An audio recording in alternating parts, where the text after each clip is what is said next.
मैं डॉक्टर अंतर्यामी कौशिक, मांगीलाल बागड़ी राजकीय महाविद्यालय नोखा, वनस्पति विज्ञान विभाग से बीएससी भाग द्वितीय के पेपर फर्स्ट टैक्सोनॉमी और एम्ब्रियोलॉजी ऑफ एंजियोस्पर्म्स के बारे में हम पढ़ रहे थे।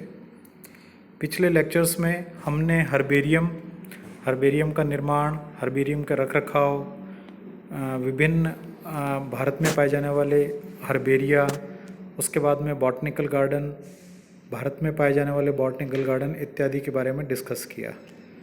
आज हम डिस्कस करने वाले हैं आईसीबीएन यानी कि international code for botanical nomenclature. वनस्पति जगत में पादपों के नामकरण को लेकर एक विशेष संस्था कार्यरत है जो पूरे विश्व में पाए जाने वाले पादपों के नामकरण का कार्य, नामकरण का अप्रूवल तथा उन पादपों की पहचान को विश्वव्यापी बनाने का कार्य कर रही है। इस संस्था को ICBN international code for botanical nomenclature हम कहते हैं। मुख्य परीक्षा में इसके बारे में एक शॉर्ट नोट, कभी कभी पूरा क्वेश्चन भी पूछा जाता है। आईसीबीएन की फुल फॉर्म भी पूछी जाती है, इसलिए ये एक इम्पॉर्टेंट क्वेश्चन है, आप ध्यान से देखें।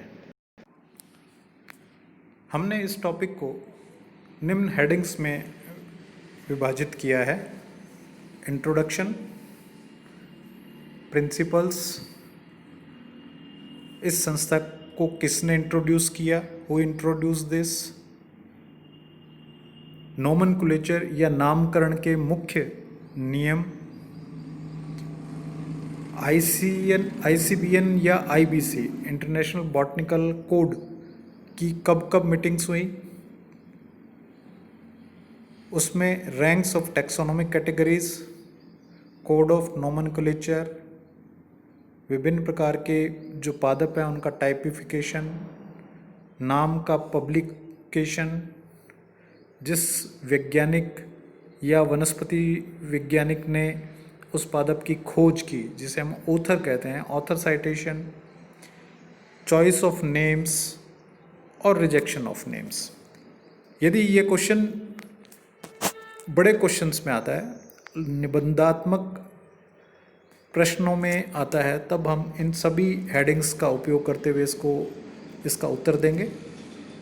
अन्यथा जैसे जैसे क्वेश्चन पूछा जाएगा, इसमें ये जो हेडिंग्स दिए हुए हैं, प्रिंसिपल्स ऑफ आईसीबीएन, इसके बारे में क्वेश्चन पूछा जा सकता है। इम्पॉर्टेंट रूल ऑफ नोमेनक्लेचर, इसके बारे में क्वेश्चन पूछा जा सकता है। टाइपिफिकेशन के बारे में क्वेश्चन पूछा जा सकता है। ऑथर साइटेशन से आप क्या समझते हैं, इस प्रकार का क्वेश्चन पूछा जा सकता है।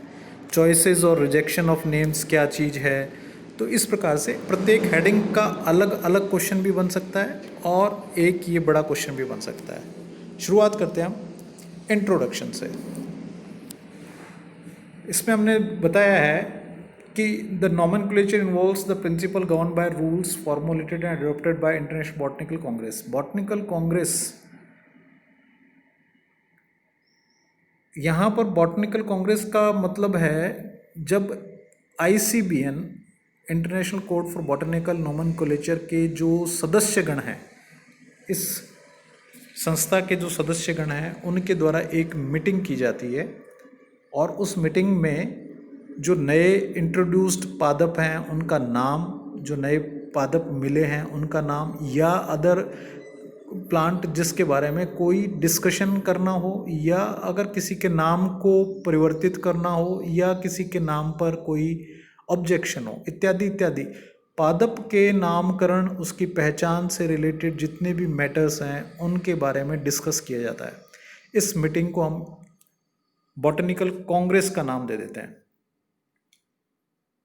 आईसीबीएन क्या चीज़ है? आईसीबीएन इस कांग्रेस के द्वारा समय समय पर हुई मीटिंग्स को हम बॉटनिकल कांग्रेस कहते हैं, और जिस मीटिंग में किसी नियम का प्रतिपादन किया गया है, किसी नियम को फॉर्म किया गया है, बनाया गया है, उसे हम उस स्थान पर जहाँ पर यह मीटिंग हो रही है उसके कोड के नाम से जानते हैं। जैसे फॉर एग्जांपल वियना में अगर कोई बॉटनिकल कांग्रेस हो रही है और उस बॉटनिकल कांग्रेस में कोई नियम प्रतिपादित किया गया, तब हम उसे वियना कोड का नाम दे देंगे।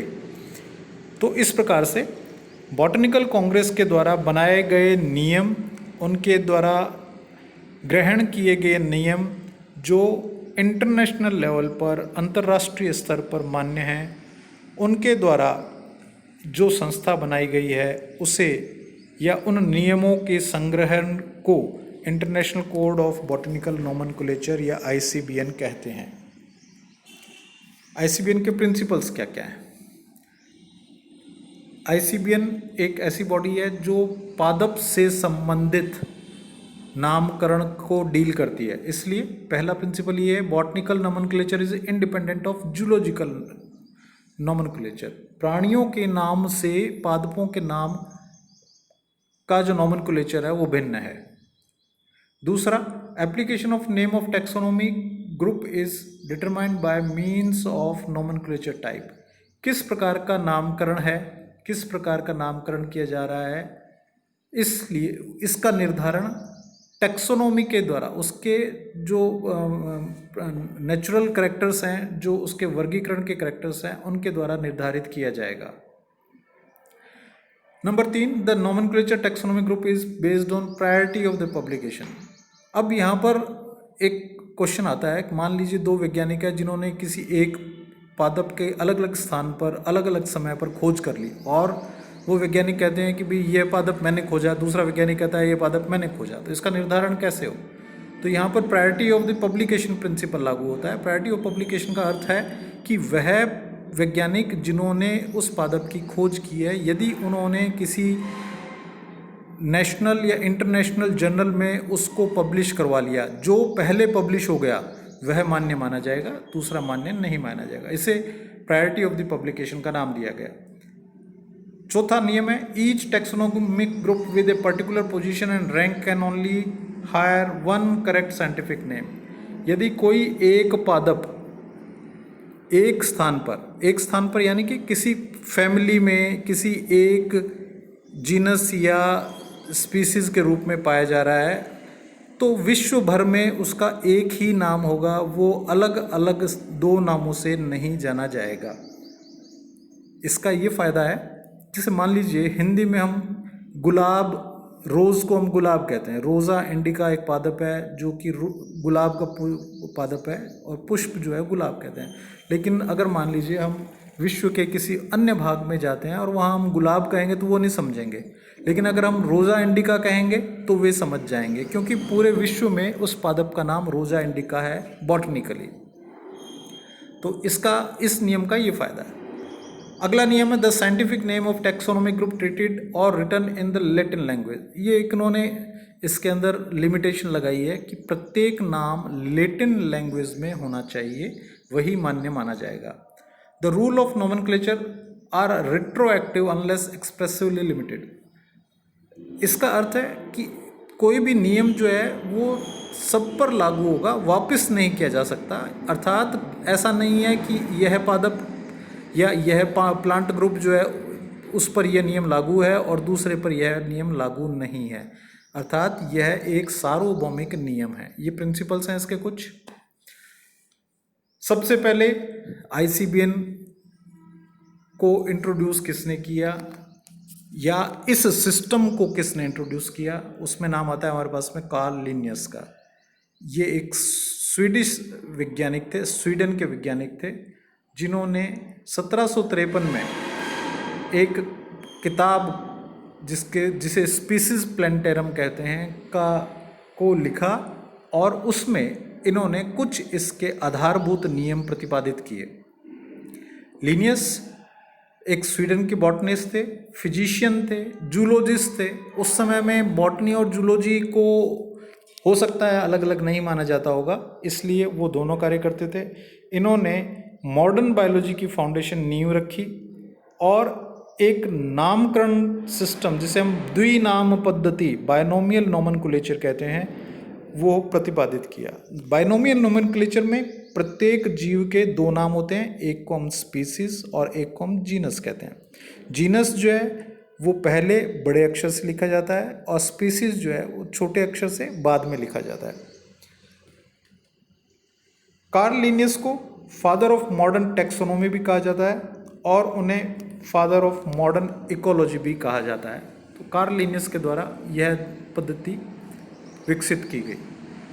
अब नामकरण के क्या सिद्धांत है? नामकरण के सिद्धांत, इसमें फर्स्ट आता है ranks and ending of taxa. हम आगे के चैप्टर्स में पढ़ेंगे कि पादप को अलग अलग हिरार्चियल, अलग अलग रैंक्स के अंदर पादप जगत को विभेदित किया गया है और प्रत्येक रैंक का अंत जो है, किसी भी नाम में दो भाग होते हैं, सफिक्स और प्रीफिक्स।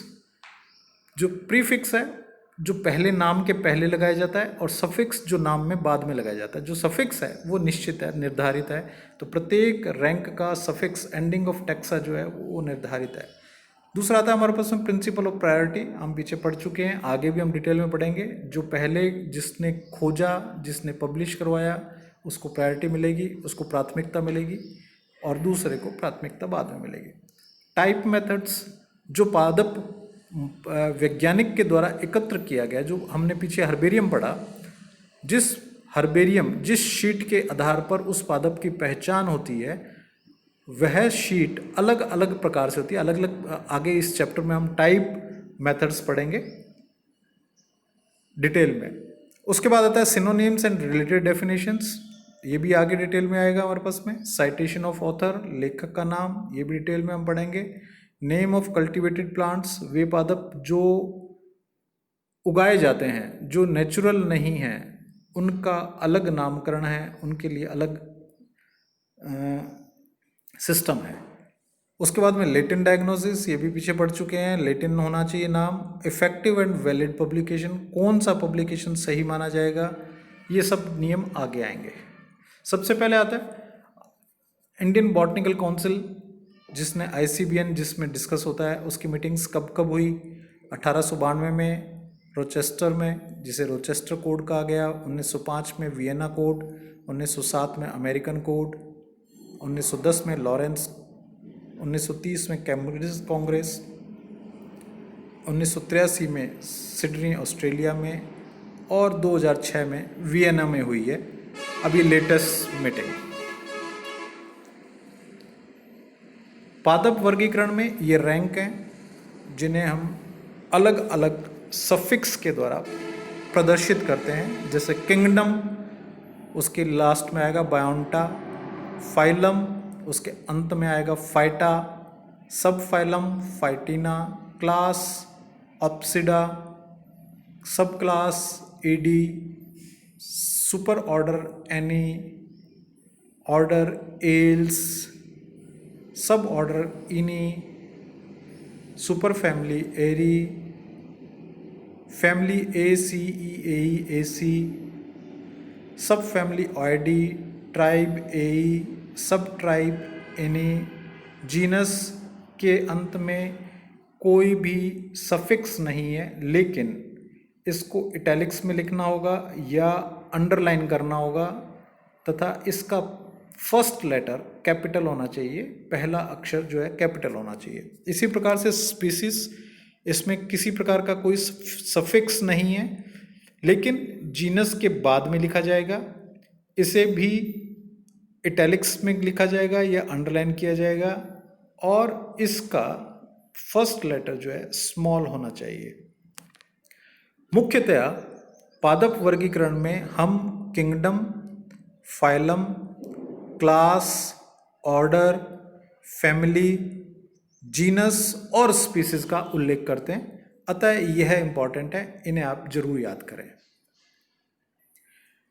अगला आता है हमारे पास में codes of nomenclature. International code of botanical nomenclature ICBN, यह सिर्फ वनस्पति जगत में या प्लांट्स में, जिसमें फंजाई और साइनोबैक्टीरिया भी इंक्लूडेड है, उनके बारे में नियम प्रतिपादित करता है। International code for nomenclature of cultivated plants, जो उगाए जाने वाले पादप हैं, हमारे फसली पादप हैं, उनके लिए यह ICNCP नियम निर्धारित करता है। International code of zoological nomenclature ICZN, ये एनिमल्स के लिए, जंतुओं के लिए नियम निर्धारित करता है। International code of nomenclature of bacteria, यह बैक्टीरिया के नामकरण का निर्धारण करता है। International community on taxonomy of viruses, ये वायरसेस के विषाणुओं के नाम का निर्धारण करता है। तो इस प्रकार से ICBN जो है वो सिर्फ प्लांट्स, जिसमें फंजाई और साइनोबैक्टीरिया इंक्लूडिंग है, प्लांट्स भी वो जो नेचुरल ग्रो कर रहे हैं, जिन्हें हम कल्टीवेट नहीं कर रहे हैं या फसली पादप नहीं है, उनका नाम का निर्धारण करता है। टाइपिफिकेशन, यह एक शब्द है टाइपिफिकेशन, जहाँ पर जो भी लेखक जिन्होंने किसी भी पादप का नया नाम दिया है या उसकी पहचान की है, हर्बेरियम शीट जिसकी बनाई गई है, जिसके आधार पर उसका नामकरण किया गया है, उसे हम टाइप कहते हैं।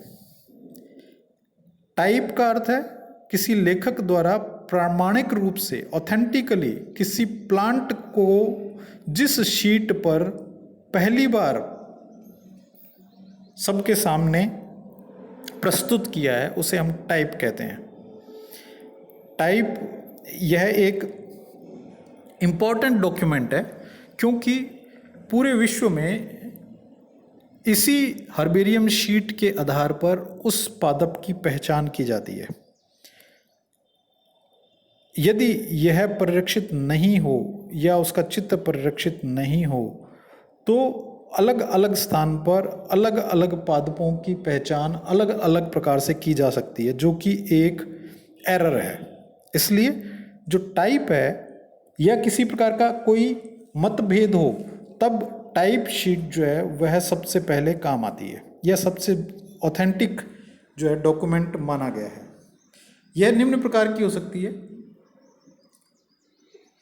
पहला आता है हमारे पास में होलोटाइप या मूल प्रारूप, यह लेखक द्वारा निर्धारित नामकरण प्रारूप, नोमेनक्लेचर टाइप में लिया गया प्लांट स्पेसिमेन है। मेन जो टाइप थी उसको हमने होलोटाइप का नाम दिया। नंबर 2 आता है हमारे पास में आइसोटाइप, सम प्रारूप, यह उसी प्लांट की जो होलोटाइप या मूल प्रारूप था, उसी प्लांट की, उसी पादप की एक दूसरी प्रतिलिपि है या डुप्लीकेट शीट है। इन्हें एक ही स्थान पर परिरक्षित या प्रिजर्व किया जाता है। इसे हम आइसोटाइप कहते हैं, सम प्रारूप कहते हैं। तीसरा आता है हमारे पास में पैराटाइप।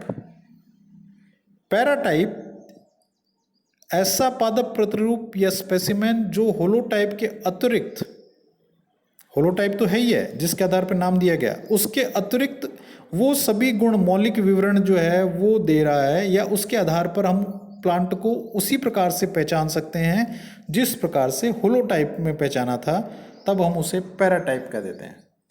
यानी कि कोई पादप प्रतिरूप जो होलोटाइप के अतिरिक्त मौलिक विवरण के साथ में होता है, उसे हमने पैराटाइप का नाम दिया।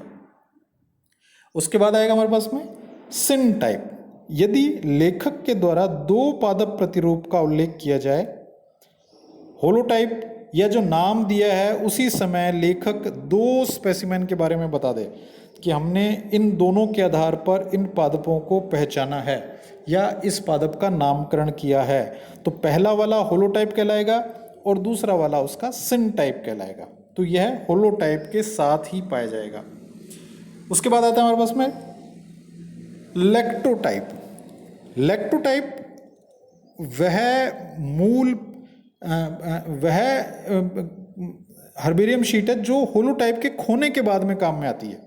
मान लीजिए किसी कारण से होलोटाइप या मूल प्रारूप जो है वो खो जाए, तब उस समय में एक्चुअली होता क्या है, वैज्ञानिकों के द्वारा जब किसी भी पादप का नामकरण किया जाता है तो उसकी बहुत सारी, एक ही प्लांट से प्लांट मटेरियल लेकर के बहुत सारी शीट्स तैयार की जाती हैं। उनमें से कुछ शीट्स जो हैं होलोटाइप हो जाती हैं। अगर मान लीजिए होलोटाइप खो गई तो उसी प्लांट में से ऐसी हर्बेरियम शीट जो उसके नामकरण में काम में आ सके, उसे हम लेक्टोटाइप या चयन प्रारूप कहते हैं। उसके बाद में आता है हमारे पास में नियोटाइप, जब किसी पादप के नामकरण से संबंधित कोई भी सामग्री उपलब्ध नहीं हो, तब हम उसका एक नया हर्बेरियम बनाते हैं।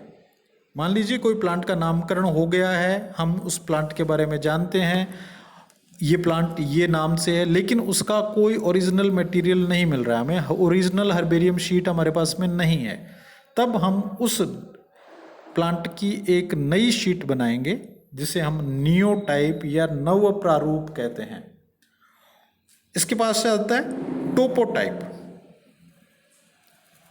यदि किसी प्लांट की होलो टाइप जो मूल प्रारूप था वो बनाने के लिए किसी एक प्लांट का चयन किया गया था, मान लीजिए एक पादप है जिससे एक प्लांट मटेरियल लेकर के होलो टाइप का निर्माण किया गया, यदि उसी प्लांट मटेरियल को दोबारा एकत्र कर दोबारा से हर्बेरियम शीट बनाई जाए तब हम उसे टोपो टाइप कह देते हैं।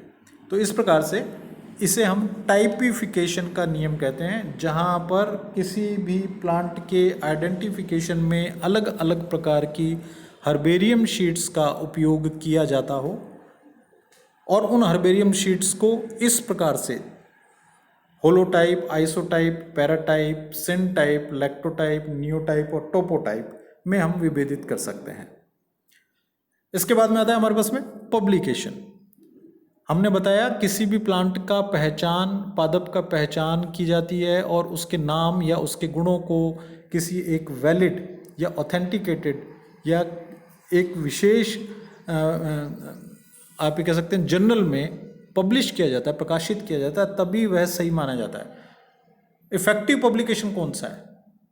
वह पब्लिकेशन जो बॉटनिकल इंस्टीट्यूशंस के द्वारा किया जाए, बॉटनिस्ट के द्वारा एक्सेसिबल हो, बॉटनिस्ट को प्राप्त होता हो और विभिन्न लाइब्रेरीज में होता हो। ऐसा नहीं है कि कोई एक किसी किताब में पब्लिश करके हम उसको अपने घर पे रख लें, ऐसा नहीं, लेकिन ऐसा जर्नल जो पूरी जिसकी वाइड पब्लिसिटी होती हो, जिसका विश्वव्यापी प्रसार प्रचार होता हो, ऐसे पब्लिकेशन के अंदर यदि पब्लिश किया गया तो हम उसे इफेक्टिव माने जाएंगे, उसे वैलिड माने जाएंगे।